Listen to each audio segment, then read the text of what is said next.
It is actually so long it is connected in their body to near their pelvis towards the last set of ribs that allows it to stick its sticky tongue out both the full extension of its head and body. There are both terrestrial and tree-dwelling pangolins. There are 8 species of pangolin. There are 4 Asian species and 4 African species. What? You not only can you discern by obviously their habitat, but the Asian species of pangolin has little bristles that stick out between its scales. What? I don't understand. It's a pangolin, not It's a penguin. Pangolin, and they're like an anteater covered in scales. You would think that they are related to the armadillo, but they are not. They're actually more closely related to bears, cats, and dogs. Brooke, I think you're going to be a volunteer. The black-bellied pangolin lives in trees and has a prehensile tail, so it actually climbs quite well. I don't know what a prehensile tail is. Prehensile tail. Prehensile tail. What's a prehensile tail? Some of the terrestrial pangolins dig burrows so wide that humans can actually go in them. Yes. Can they come back out? I'm guessing yes, or we wouldn't know about it. unless the pangolin tongue gets They stuck have around their 5 wrist that they can't. They have 5 toes on each foot and 3 long claws on its forefeet, which helps it dig into the burrows, not only their own burrows, but also the burrows of ants and termites, which are their primary food source. I have 4 long toes. Only on one foot. What else? Oh, but because China has outlawed the trade, they believe that will cut down the sale of illegal pangolins entirely in China and severely in the rest of the world, which is good because pangolins are one of the most highly trafficked species in the world. Since 2000, it's estimated that 1 million pangolins have been killed and trafficked. Professor, can I use the For their scales. But their scales are made entirely of keratin, which is what your hair and fingernails are made out of, so there's really no need to kill the Professor, should we be writing this pangolins. down? So there you have it. Good news from the It will be pangolins on the out of chest. China. That's it. That's all I have to say about pangolins. Except Except for they're super cool, and if you Google pangolins, you will find really cool pictures of they carry their babies on the tails. Oh, and not only do they roll into balls to protect themselves, but they also hiss and puff up and thrash Yeah, what their do you wanna do sharp-edged next week? tails. Let's get this So done. even though they are not a danger to humans generally, it's probably not a good idea to pick a fight with the pangolin. But Can you even find a pangolin in North America? although no, they're Asian and African. Did I not say that? I just, Yeah, I'm sorry. It was a clarifying question. Do they have them in zoos here?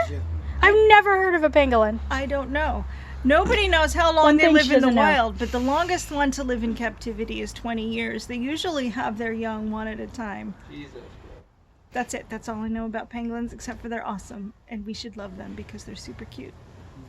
Okay, That's it. That's all I got. see, unicorn fish. That's what it's called. That doesn't even look like a unicorn. All right, Laura, It let's honestly- see what you got in you. Yeah. It I just don't looks know. like what? Tell me about the unicorn fish. That It your looks niece- like your niece likes. a It looks like puffy fish. It looks like a grumpy fish. it looks very angry. The furrowed brow. It doesn't even have a horn, Because like its brow Yeah. sort of comes out. If you go but it doesn't over have one a photo, horn. there you can see one behind Elizabeth and I. Oh yeah. Not exactly. Is this at that As I expected weird it. sporting goods store? No, that is at Loveland. Sorry, Mom, what was that? Are you impressed with the knowledge your daughter has given today? I'm impressed with my daughters. This is my favorite picture at the aquarium. That is a manta ray, stingray. cool. Yes. You could it That's very went cool. over the tunnel and you could see it looked like it was smiling at us.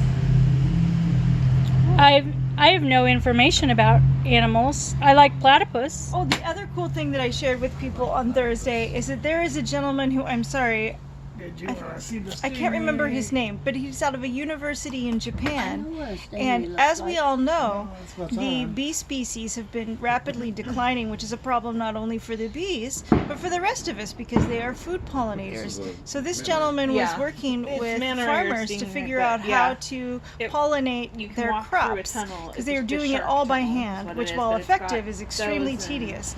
Now, Like this this is gentleman a built reporter. a No, it's drone, but he was having called problems because it Loveland was Living sticky Aquarium. and kind of wonky, and in sometimes Draper, actually where crushed the the city flowers where that we they were live. trying to pollinate.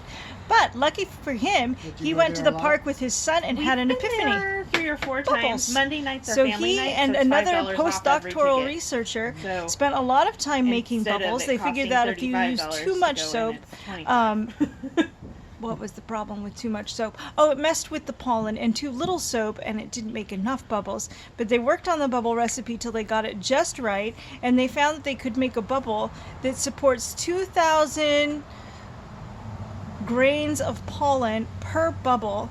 And they tried it out on 50 pear flowers, and they find that it had a 95% pollination success rate, which is equal to hand pollination, but uses 1/30,000th of the amount of pollen. So it's actually quite effective. So this gentleman in Japan is actually combining his two experiments and making a drone with a bubble gun on it. Yes. And what do they call him? Dr. Bubblegun? It was, I can't remember, no. I can't remember his name. It was two Japanese gentlemen, and I'm sorry, I can't remember their names. But it's very cool. And they were so effective in making the bubbles last that they actually found them in the air 5 hours after they had produced them. Holy cow! That's I a know, good it's a bubble. very durable bubble. But there you have it. Some people had concerns that the bubbles would interfere with other insect species, but they've come to the conclusion that while that may be true, it's actually less of a threat to the native insect species than bringing in outside pollinators. Is the B section on the test? Yes, Alright. I didn't write that down. that's it. That's all I have on bee pollination via bubbles. But isn't that cool? And can you state your name for the record? No.